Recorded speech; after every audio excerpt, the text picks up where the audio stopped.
invisibleness, out of the no-thingness, out of the space that has no name. It's the space that's doing nothing, but leaving nothing undone. The Tao does nothing. It leaves nothing undone. And you are from the Tao. I'd like to just, for a few moments, speak about one more thought. I'd like to see you work at changing. To change the thought from notice me, to what Lao Tzu calls living in obscurity, becoming more obscure. We live in a celebrity-obsessed world, don't we? Look at me. Notice me.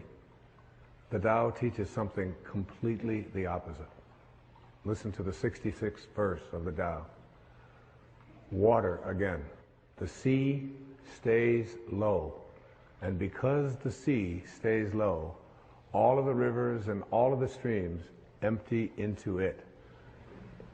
Because it stays humble. Because it stays in that place of just allowing everything to come to you. He was trying to teach us the important lesson of letting what we know is coming come to us. I practice this so much more now in my life than I did at one time.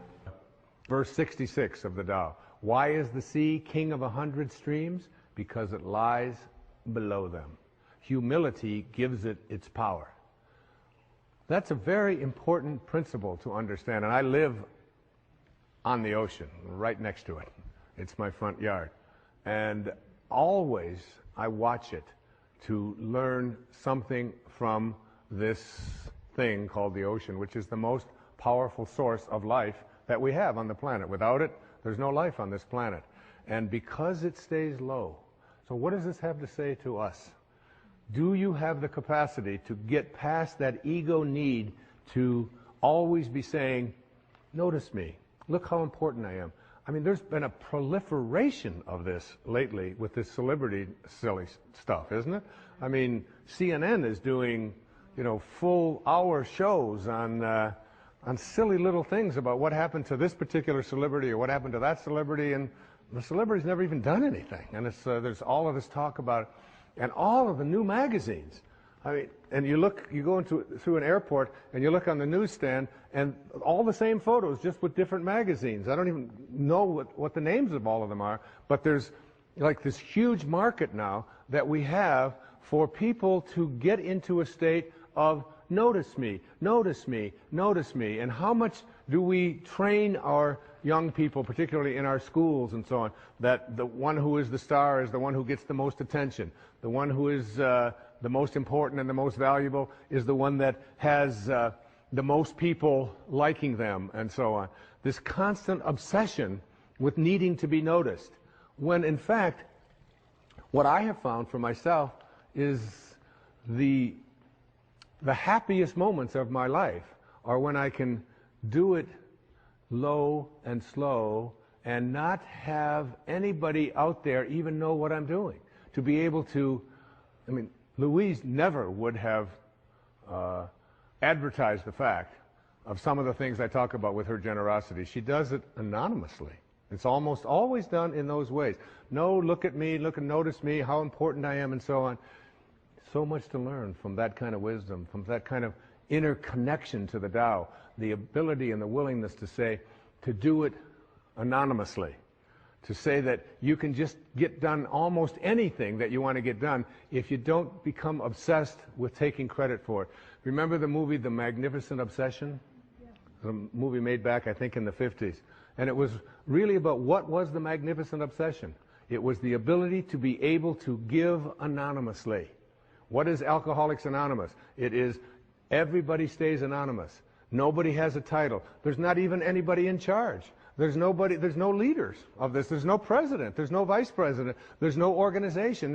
It's just, here's a group of people who just want to help other people whose lives are out of control. So here's a meeting place. And you come and one day somebody will will chair it, and then somebody else another day will chair it. And one of the things I've found that when I attend one of these meetings is that I feel, you'll see so many people who are downtrodden, who feel as if their life has passed them by, who look like they don't have any teeth, they haven't shaved, they're dirty, they're God in disguise.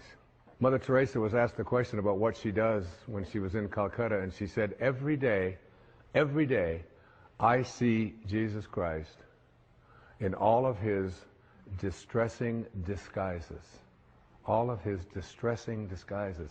That you can see this source, you can see the Tao, you can see it when, particularly in those who are the most obscure, the most isolated from everyone else. And whenever I go to one of those meetings and I hear people get up and they tell their stories, I feel there's so much presence of the source, of God, of spirit, of Lao Tzu, of Tao, whatever you want to call it, in one of those meetings than I've ever felt in any church. I've never felt the presence of it more. And I encourage you, any of you watching this right now, go to one of those meetings. You don't have to be an alcoholic. You don't have to. And I'm not an alcoholic. I don't call myself an alcoholic. I was never out of control. I drank, but I wasn't out of control. And but I still go to those meetings. I have people in my own family that have struggled with addiction, and I go with them, and I sit there and I listen to those stories, and I get shivers down my back when I think about how beautiful it is to be in the presence of people. All they want to do is help each other. There's a movie called My Name is Bill W. James Woods played it, and James Garner is in it. And his life just got totally out of control with addictions, totally out of control. And then he went to he went to one of these meetings, and he began to realize, and he said, we can actually take these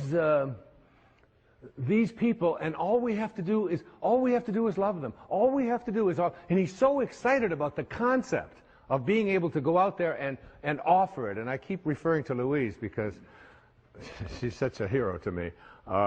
There was a time back in the 80s when our president wasn't even able to say the word AIDS, was he? I mean, he could come on, and here was this lady who, before this thing became the worldwide phenomenon that it is, was having meetings in her own house and bringing these people, these downtrodden people who had been labeled outcasts in society, and offering them a place to learn how to love each other and to care for each other. This was long before there was any celebrity status associated with trying to end this horrible crisis that our country has and our world has had. There was James Wood, so excited about the idea of we can create a place where we're anonymous. Nobody has to know anything about us. We don't have to say our names. We don't have to say anything. We just have to come there and we can help each other. And before that happened, everybody who got out of control with addictions, particularly with alcohol, would die. There was no cure. There was no cure. And where did they find their cure? They found it in being anonymous. They found it in being obscure. They found it in having no organization. They found it in having no elected representative. They found it in having no rules. There are no rules. You just come and we care. If you've been 1 day or 1 hour sober, or even if you're drunk, you come. We care about you. And you are not that alcohol. Who you are is this divine soul. In the 36th verse of the Tao Te Ching, it says, the gentle outlast the strong. The obscure outlast the obvious. Try to become a little more obscure, a little less interfering, a little less notice me, a little less, one of the specific kinds of things that you can do is just as you're about, when somebody else is talking, just as you're about to interject what you've been thinking about for the whole time, waiting for them to stop talking, just stop, to bite your tongue and say, tell me more. Or, that's very interesting. I have never heard that point of view before. Even if they totally, completely disagree with everything that you stand for, to be willing to listen, to be able to stop. Practice it. I practiced it when I did these verses of the Tao. I practiced it every single day while I was working on that. Just staying obscure And for me, that's not always so easy because of just being recognized wherever I go. And if I saw someone who was about to recognize me, I would just put my head down. I would just walk a little bit past them like something. Right now, I just want to be anonymous. Right now, I want to be obscure. The Tao says, storms always end. Verse 23, fierce winds don't blow all morning. A downpour of rain doesn't last all day. Who does this? Heaven and earth. You're already connected to everything you want or need. It will come to you at the exact perfect time, as the rivers and the streams come to the ocean at the perfect time and place. You gotta trust. You gotta know it's going to come to you. You don't have to chase after it. You can become a little less obsessed with your ego and your self-importance and who you are and what you've done, and you can get so much more done. And you know what? It's the most peaceful and sweet, delicious way. It's like the song that Cecilia was singing about the rose. Thank you so much, and God bless you.